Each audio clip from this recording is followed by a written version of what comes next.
মঙ্গল গ্রহের একটি প্রাচীন হ্রদের তলদেশ থেকে সংগৃহীত শিলার নমুনায় জীবাণুর অস্তিত্বের চিহ্ন খুঁজে পাওয়ার দাবি করেছে মার্কিন মহাকাশ গবেষণা সংস্থা নাসা। চিতাবাঘের গায়ের রঙের মতো রহস্যময় দাগগুলো বিশ্লেষণ করে তারা বলছে, গ্রহটিতে প্রাচীন জীবনের সম্ভাবনা রয়েছে। এ বিষয়ে আন্তর্জাতিক বিজ্ঞান সাময়িকী নেচারে একটি প্রবন্ধও প্রকাশ করা হয়েছে।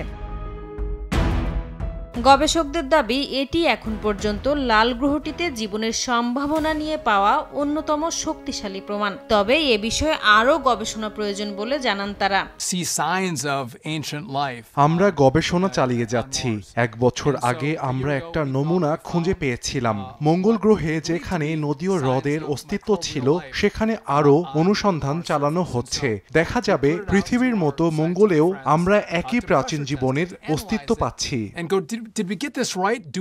বিজ্ঞানীরা বলছেন, পরীক্ষা নিরীক্ষায় মঙ্গল গ্রহে পাওয়া শিলাখণ্ডের দাগগুলোতে লোহা ও ফসফেটের অস্তিত্ব পাওয়া গেছে। পৃথিবীতে জীবনের মূল উপাদান জৈব যৌগের পাশাপাশি তাতে হেমাটাইট নামক খনিজ শনাক্ত হয়েছে, যা মঙ্গল গ্রহের লালচে রঙের জন্য দায়ী বলে দাবি করছেন বিজ্ঞানীরা। এছাড়া পাওয়া গেছে সাদা ক্যালসিয়াম সালফেটেরও অস্তিত্ব, যা থেকে ধারণা শিলাটির ভেতর দিয়ে একসময় পানি প্রবাহিত হতো।